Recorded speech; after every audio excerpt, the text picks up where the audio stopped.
नमस्कार दोस्तों, स्वागत है आप सभी का स्मार्ट क्लास के कॉल एग्जाम पर। और हम संविधान के बारे में चर्चा कर रहे हैं दोस्तों। तो आइए हम भाग 4 में राज्य की नीति निर्देशक तत्व पढ़ते दोस्तों।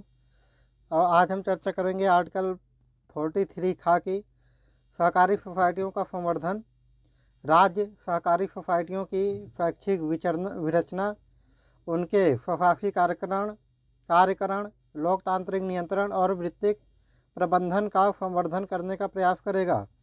आर्टिकल 44 में है दोस्तों, नागरिकों के लिए एक समान सिविल संहिता। राज्य भारत के समस्त राज्य क्षेत्र में नागरिकों के लिए एक समान सिविल संहिता प्राप्त कराने का प्रयास करेगा। आर्टिकल 45 में है दोस्तों, 6 वर्ष से कम आयु के बालकों के लिए प्रारंभिक बाल्यावस्था की देखरेख और शिक्षा का उपबंध करना। यह 86वें संविधान संशोधन अधिनियम 2002 के तहत जोड़ा गया था दोस्तों। राज्य सभी बालकों के लिए 6 वर्ष की आयु पूरी करने तक प्रारंभिक बाल्यावस्था की देखरेख और शिक्षा देने के उपबंध करने का प्रयास करेगा। आर्टिकल 46 में है दोस्तों, अनुसूचित जातियों, अनुसूचित जनजातियों और अन्य दुर्बल वर्गों के शिक्षा और अर्थ संबंधी हितों की अभिवृद्धि। राज्य जनता के दुर्बल वर्गों के विशिष्टतया अनुसूचित जातियों और अनुसूचित जनजातियों के शिक्षा और अर्थ संबंधी हितों की विशेष सावधानी से अभिवृद्धि करेगा और सामाजिक अन्याय और सभी प्रकार के शोषण से उनकी सुरक्षा करेगा। आर्टिकल 47 में है दोस्तों, पोषण स्तर और जीवन स्तर को ऊंचा करने तथा लोक स्वास्थ्य का सुधार करने का राज्य का कर्तव्य होगा। राज्य अपने लोगों के पोषाहार स्तर और जीवन स्तर को ऊंचा करने और लोक स्वास्थ्य में सुधार करने की प्राथमिक कर्तव्यों को मानेगा और राज्य विशिष्टतया मादक पेयों और स्वास्थ्य के लिए हानिकारक औषधियों के औषधीय प्रयोजनों के भिन्न उपभोग का प्रतिषेध करने का प्रयास करेगा।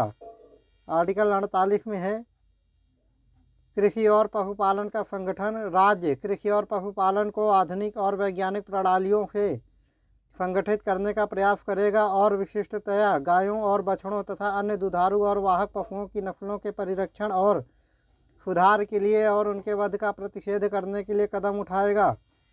आर्टिकल 48 का में है दोस्तों, पर्यावरण का संरक्षण तथा संवर्धन और वन तथा वन्य जीवों की रक्षा। राज्य देश के पर्यावरण के संरक्षण तथा संवर्धन का और वन तथा वन्य जीवों की रक्षा करने का प्रयास करेगा। आर्टिकल 49 में है दोस्तों, राष्ट्रीय महत्व के स्मारकों, स्थानों और वस्तुओं का संरक्षण। संसद द्वारा बनाई गई विधि द्वारा या उसके अधीन राष्ट्रीय महत्व वाले पोषित किए गए कलात्मक या ऐतिहासिक अभिरुचि वाले प्रत्येक स्मारक या स्थान या वस्तु का यथास्थिति लुंठन, विरूपण, विनाश, अपसारण, व्ययन या निर्यात के संरक्षण करना राज्य की बाध्यता होगी। आर्टिकल 50 में है, कार्यपालिका से न्यायपालिका का पृथक्करण। राज्य की लोक सेवाओं में न्यायपालिका को कार्यपालिका से पृथक्कृत करने के लिए राज्य कदम उठाएगा। आर्टिकल 51 में है दोस्तों, अंतर्राष्ट्रीय शांति और सुरक्षा की अभिवृद्धि। राज्य का अंतर्राष्ट्रीय शांति और सुरक्षा की अभिवृद्धि का खा राष्ट्रों के बीच न्याय संगत और सम्मानपूर्ण संबंधों को बनाए रखने का। गा संगठित लोगों के एक दूसरे के व्यवहारों में अंतर्राष्ट्रीय विधि और संधि बाध्यताओं के प्रति आदर बढ़ाने का। और घ अंतर्राष्ट्रीय विवादों के माध्यस्थों द्वारा निपटारे के लिए प्रोत्साहन देने का प्रयास करेगा। भाग 4 का में है दोस्तों, मूल कर्तव्य। इसके में एक आर्टिकल है और उसके 11 पार्ट हैं। 10 पार्ट तो 42वें संविधान संशोधन अधिनियम 1976 में जोड़ा गया था और 11वां यह 86वें संविधान संशोधन अधिनियम 2002 में जोड़ा गया था। तो आइए देखते हैं इसमें क्या है। भारत के प्रत्येक नागरिक का यह कर्तव्य होगा कि वह का संविधान का पालन करे और उसके आदर्शों, संस्थाओं, राष्ट्रध्वज और राष्ट्रगान का आदर करे। खा स्वतंत्रता के लिए हमारे राष्ट्रीय आंदोलन को प्रेरित करने वाले उच्च आदर्शों को हृदय में संजोए रखे और उनका पालन करे। गा भारत की प्रभुता, एकता और अखंडता की रक्षा करे और अक्षुण्ण रखे।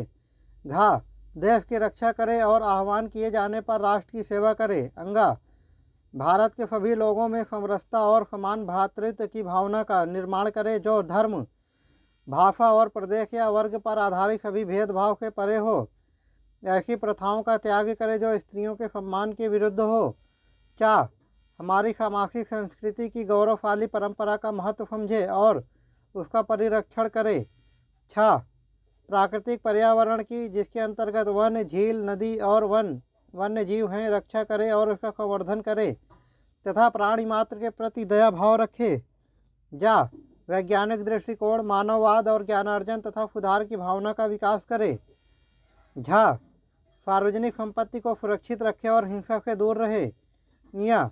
व्यक्तिगत और सामूहिक गतिविधियों के सभी क्षेत्रों में उत्कर्ष की ओर बढ़ने का सतत प्रयास करे, जिससे राष्ट्र निरंतर बढ़ते हुए प्रयत्न और उपलब्धि की नई ऊंचाइयों को छू ले। ता. यदि माता पिता या संरक्षक है 6 वर्ष से 14 वर्ष तक की आयु वाले अपने यथास्थिति बालक या प्रतिपाल्य के लिए शिक्षा के अवसर प्रदान करें। दोस्तों, आज का डिस्कशन यहीं तक था और यहीं पे समाप्त होता है। तो कल फिर मिलते हैं दोस्तों इसी चैनल पर नेक्स्ट वीडियो के साथ। तब तक के लिए जय हिंद।